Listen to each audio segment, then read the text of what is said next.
This is The Dime, a 10-minute dive into the cannabis and hemp industry through trends, insights, predictions, and tangents. What's up, guys? Welcome back to another episode of The Dime. As always, I've got my right-hand man, Kellan Finney, here with me, and this week we've got very special guests, the lovely ladies, the co-founders of Her Highness, Allison and Laura. Thanks for taking the time. How you guys doing today? Excellent. Thanks for having us. Appreciate you guys taking the time. As we were saying kind of before we got started, it's nice to have that East Coast kind of making that strong way forward and putting Kellan in the minority as the East Coast really comes online. So, ladies, today, before we kind of dive in, I'd love to hear from each of your backgrounds and kind of how you got into the cannabis space. So, Allison, do you want to go first? Sure. I came from the design industry. I invented peel and stick chalkboard that was removable and reusable, which was my sort of big venture in my former company. And sort of during that process, and while I owned that company or throughout my entire creative career, I always had cannabis in my life. So I'm sort of bringing the same energy of speaking to women about luxury products that improve their lives, but changing the topic to cannabis, but always coming from the standpoint of design and quality and good branding, good formulas, and just bringing that into cannabis. Laura, your background? I come from a fashion background. I'm an art director by trade. I founded one of the first e-commerce fashion websites, pioneer in the internet industry back in 98, so long ago, and really took that industry at the time, which was very male-dominated, into a women's world by offering fashion and also working with fashion designers and allowing them to display a full collection. And, also I had a love of cannabis, my whole kind of adult life, and just watched the cannabis industry and felt like it also needed a woman's touch, basically, because the new developments just weren't really serving women. And just decided to come together with Allison and really make a difference in the industry. Yeah, and I'm excited to kind of dive into that and how Her Highness was formed. So I guess to get it started, let's start with the hardest topic right away. Your go-to meal after consuming cannabis. Great question, because we are, after doing years of research and also knowing how and why and the different ways women consume cannabis, we took great care to dial down the munchies in all of our products. Our vape formulas have elevated humulene to kill off the munchies at the end. All of our strain choices have either higher THCV, higher humulene. So that's actually not the question for us. We are fairly anti-munchy in our approach to cannabis. Fair. But if you were going to go in one direction, if you had a favorite? Yeah, I like to pair dark chocolate with cannabis. That's my thing. And it would be frozen yogurt for me. Those are both very nice choices. So let's kind of switch gears back to Her Highness. How was it formed? Where did the original idea come up with? Was there an inspirational piece or something that you saw that instantly you were like, boom? And then take me through the naming of Her Highness, right? How did that kind of come about and the backstory there? Allison and I wanted to do something together. We just really respected each other as entrepreneurs, and cannabis was just it for us. And so every day we had a brainstorming session. The name actually we had a few contenders, but Allison came up with this, Her Highness, and it was just it. We knew instantly, and we grabbed the domain name for it and just, started our IP. We knew it was a winner from day one. Allison could talk about the formulation. We, very early on, we started having introductions to formulators in California. We'd go to California, every other week to just get started on our product development. But it was a really challenging time. We did that for about 4 years before it truly came together. When Laura came to me with the idea to do cannabis accessories, actually was the original idea. And then once we got together, we sort of made it into cannabis products and accessories. But our conversations were about how to really feminize cannabis because we both loved cannabis, even though we used it in different ways. Laura came to it looking for beautiful cannabis accessories and not able to find them. And I came to it having sold my company to a large public company and having to work for them for 2 years using cannabis medicinally for the first time in my life because I'm such a happy person and not anxious and not in pain. So I never used cannabis medicinally until I had a really depressing job. And I realized, started noticing how other women self-medicate with alcohol and Xanax. So like everybody in that office, I was like, wow, women need to know about cannabis because I fixed myself with what I do anyway. I just started doing it at a different time, like before work instead of, at night. And it helped me get through work and be present and be good at it, because I was creative director for their interior wall decor, everything. And so I took over all these lines. And so it was fine to be high. But anyway, I came to it thinking that women who are good at marketing to other women need to get the word out about cannabis. And Laura's a great marketer, so she was the perfect partner to come together. Both of us have had the same conversation with the same customer about elevating her life, but we just changed the topic to cannabis. Yeah, I'd say, when I started thinking about cannabis, I really wanted to normalize it. And that's just what I've done in my career. And so, to bring it to women in a new way, almost, I want to say disrupting, it was a little too early for that, but we had our own vision. And it's almost like we had to start educating from the beginning because people had these, especially women have preconceived notions about what it's like to be high. And, way back in New York City, when you would order your weed, it came from the pizza guy and it was, not nuanced. You just sort of mostly got what you got, until it got a little more sophisticated. But I think that a lot of women, when they recall being high, it's like in college or, some terrible edible experience, which they always bring up and which I still have to this day, by the way. So it's kind of getting them out of that mindset into a new mindset of like, this is really so useful in so many ways and, not to get bogged down in wellness because Allison and I feel like wellness is just when women feel good. And so that includes pleasure and that includes enjoying and having fun and just letting loose sometimes. And so we address all those things, but it really is like, especially now we're in New York and all the customers are brand new. So it's going to be a real kind of education. And the way to get that across to women is to show them a product that they appreciate. They love the packaging. They love what it can do for them. And so they use it. And that's really the way to bring it to, more of the mass market of women.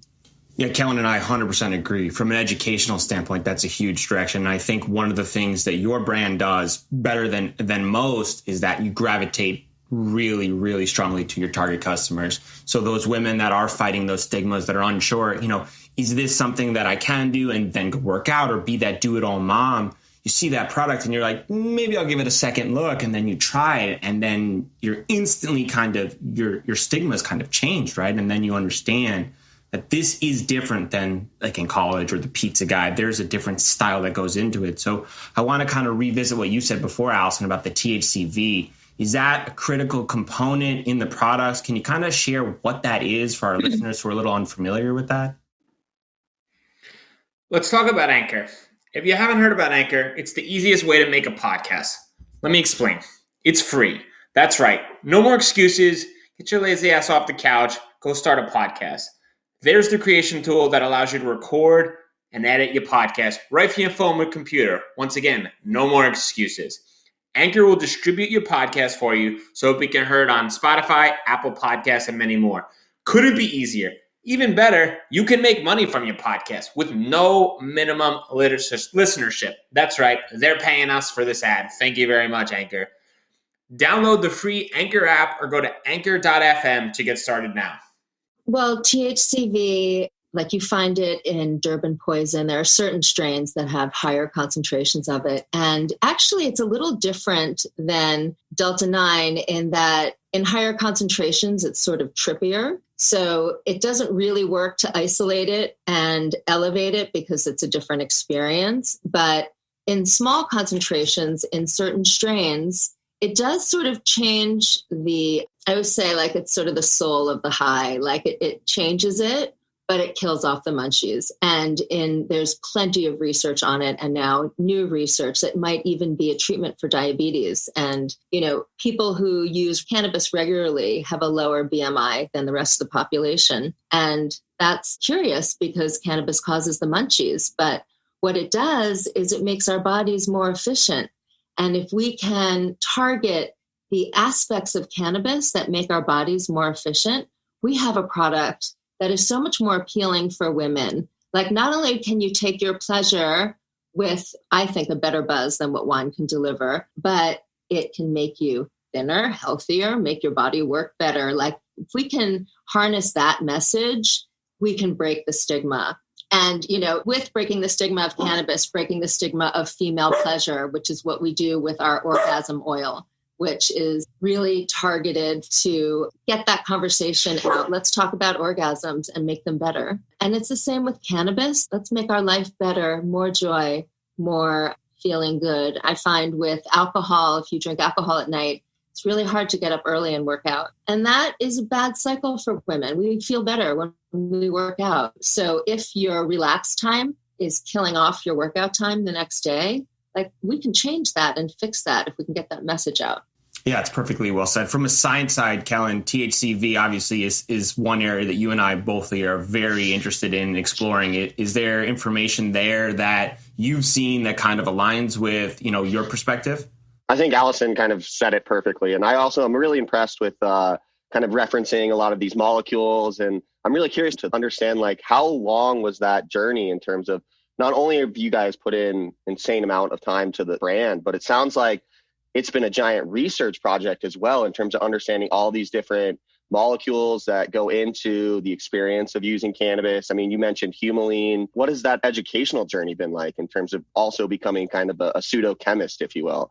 At least the way you speak, right? I've been geeking out on cannabis for 30 years. So there wasn't like, I was like, oh my God, let me go to the library now and figure this out.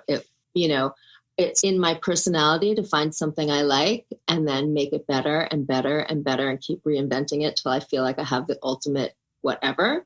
So I've been playing with strains and studying strains and, trying to figure it out for a really long time. And it wasn't until we started this company that I had the opportunity to do it during the day, all day, talking to people who could just soak me with their knowledge, that it all really has come together and come alive for me. I mean, that's got to put a ton of confidence in your guys' user base as well. Just knowing that there's been a ton of thought that goes into these products as well. Is that something that you found?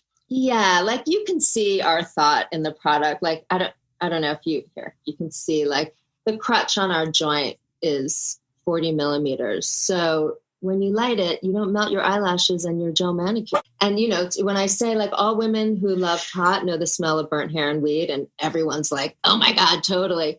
But then there's always a guy with a beard who's like, thank you, sister. Like, nobody has thought to make cannabis ergonomic. Like, it's ridiculous. Or things like our transdermal foot pads that go in your stilettos.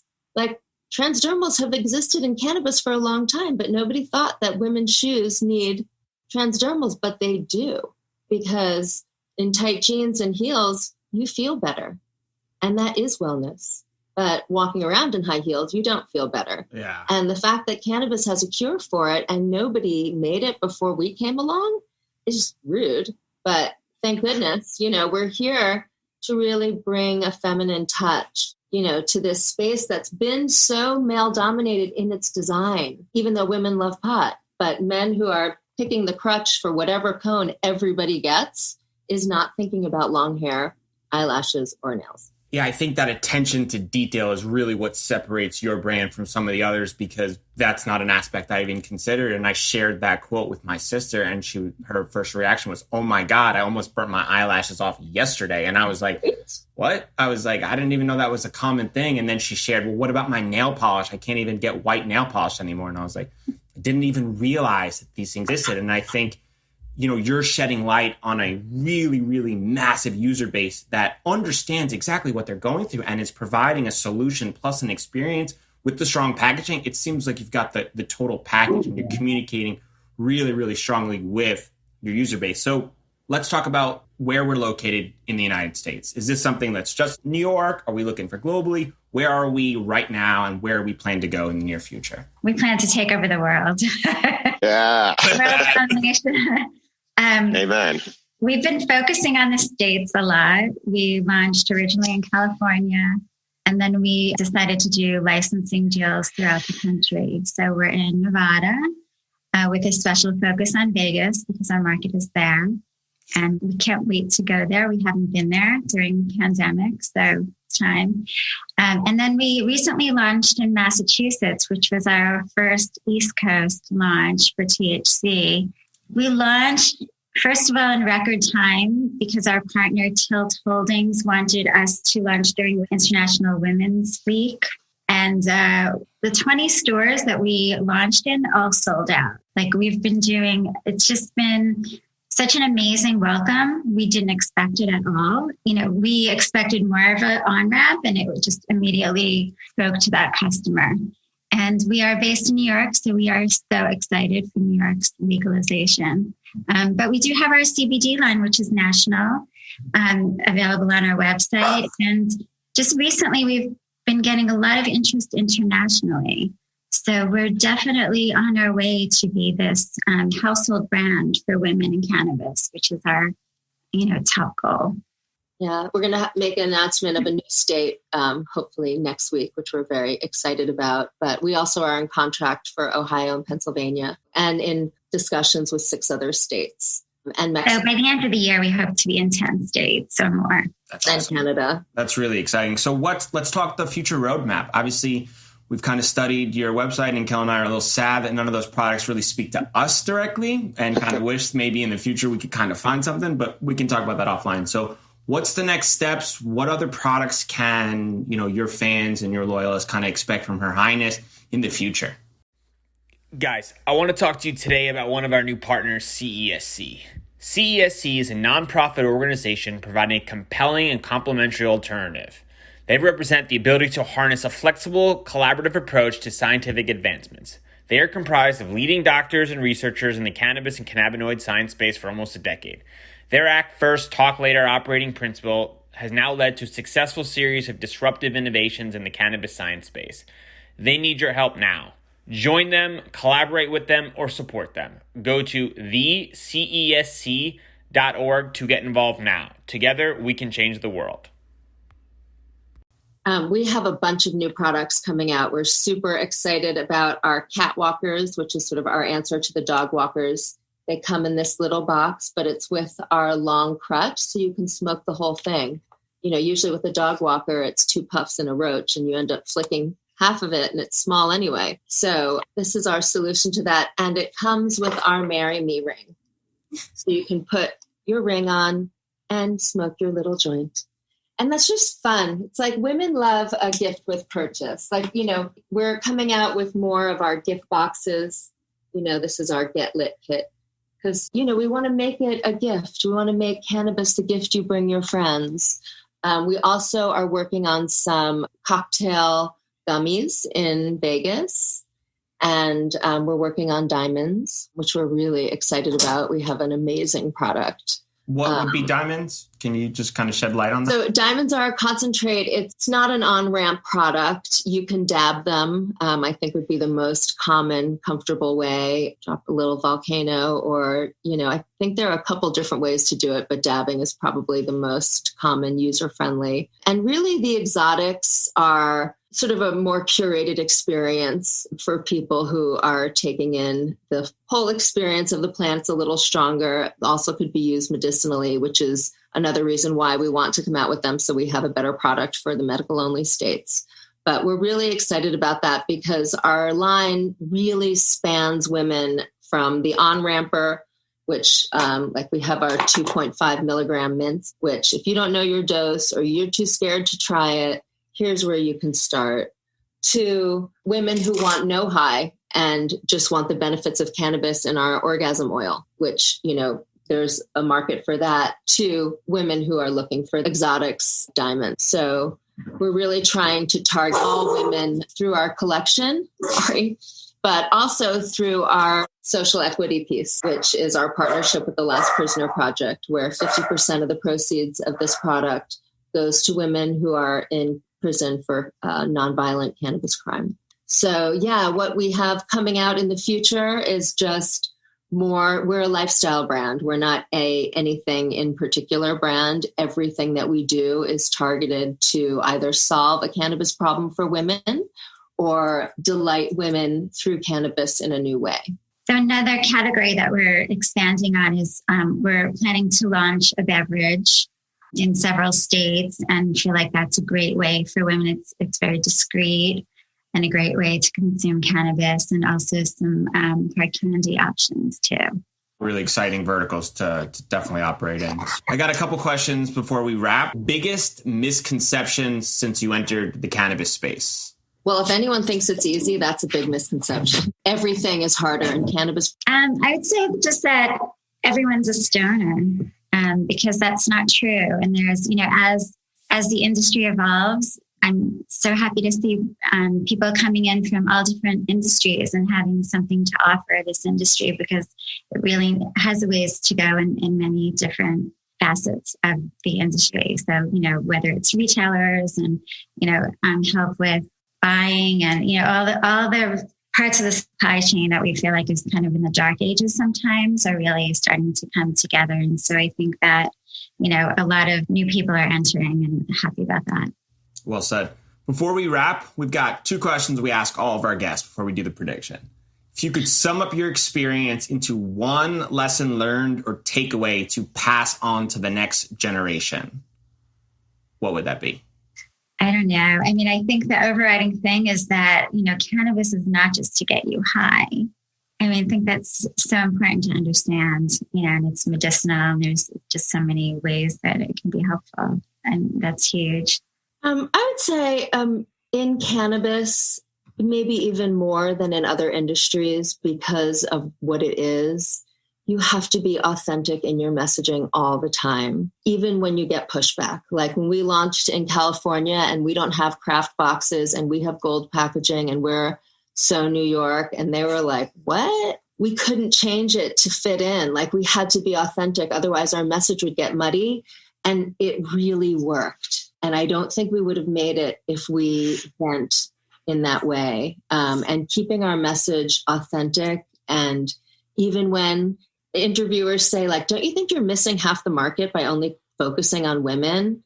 Like, well, yeah, we're missing the male market, but not men who love women. So how many are those? And so staying authentic and true to the message, no matter what, because the tides in this industry are forceful, but staying clear and true to ourselves has really helped us sort of keep threading the needle and keep pushing through. To kind of add on to your points about the messaging, I think as a male perspective, sure, I wouldn't likely buy those products to consume myself. But if I was looking for a gift for a family member of my wife and I walk down the dispensary, there's 9 million options. And I know I've brought her home endless amounts of products and I've kind of gotten some pushback. And I'm pretty confident that if I selected one of the gold packaging and one of those and I brought it home and showed my wife, she'd be way more open because it communicates directly with her. And I think she'd gravitate towards that. So I think, sure, you didn't hit 100% of the total market out there, but what brands really do, right? But you honed in exactly who you wanted to get, and you've made it easier for both genders to identify if this works and who it's for. And I think you've kind of simplified it and improved it by going that route.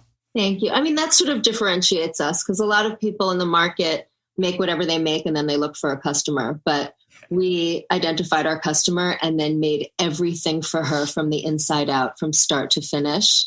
And that authenticity sort of resonates with the customer. Absolutely. Yeah, women need to feel like they're important. And I think, they were just being forgotten in this whole initiative. So, when they see our products, they just gravitate toward it. And you're right. It's you bring that home for a woman or she sees it. She relates to it immediately, and she's much more willing to try it because it was made for her. She understands those tiny details, that emphasis that you put in, like you showed with the joint and the difference there. So one last question, then prediction time. The last time you consumed any cannabinoids? 2 minutes before the start. About an hour ago. I love it. Prediction time. In your opinion, 5 years from now, which area will be the biggest lifestyle cannabis consumption? Sex, wellness, workout, relax, sleep, etc. Any choices work. I thought you were going to say where. I was going to say New York, where cannabis is going. And New York is the greatest consumption, biggest consumption state in the country. But you're saying where is cannabis? What sector? What category? Yeah, for women. Which one do we think 5 years from now, do we think it will be the biggest? I have to say flower, because if smoking a joint with an extra long crutch where the smoke is cool and you just get the full flower, to me is the most satisfying way to consume. So, that's my guess. Are you asking ways to consume or just like how people are going to use it? Yeah, like which area do you think will be the biggest one? I think pleasure, and not just sex for sure, because this, and especially our pleasure oil, women write into us all the time. It's a complete game changer. And once women realize that, but even smoking before sex and using the pleasure oil, just exploring that whole category of how it can just make you, more aware and feel things deeper. And, once women really get into that and discover that, I think that that's going to be huge. Kellan, and we deserve it. I feel like, there's been a stigma with sex. And so it's very empowering to women. And I think they know that they deserve it or they will. Absolutely.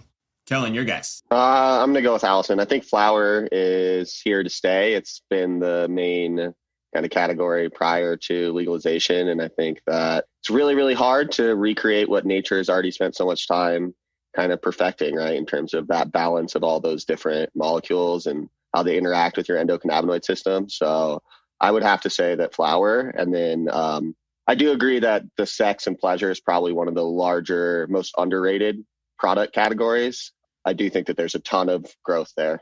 I'm going to go slightly different and kind of what you said before, Allison, about the replacement for the wine glass. I think right now, the go-to, at least in my household, is the wine glass after work, super stressed, looking to relax. And I think once that becomes a staple where you replace that with a beverage or some consumption method, I think the relaxing area, is a huge growth. I think for the do-it-all mom who's doing things throughout the day, sure, they can consume, but I think that'll be a little harder to pick up steam, at least initially. I think down the road, absolutely. But I think immediately in 5 years from now, the replacing of the wine for like a joint or some other consumption method where they can restart their day the next day with no hangover and still be functional, I think women obviously can move that stigma. And then once they associate there, I think it will absolutely explode. And I think you guys are poised for that. And I'm really excited to keep following your journey and stay in touch and see how it goes. So before we wrap, where can our listeners get in touch with you? We'll tag all the social medias, but where can they get in touch with you guys if they want to learn more?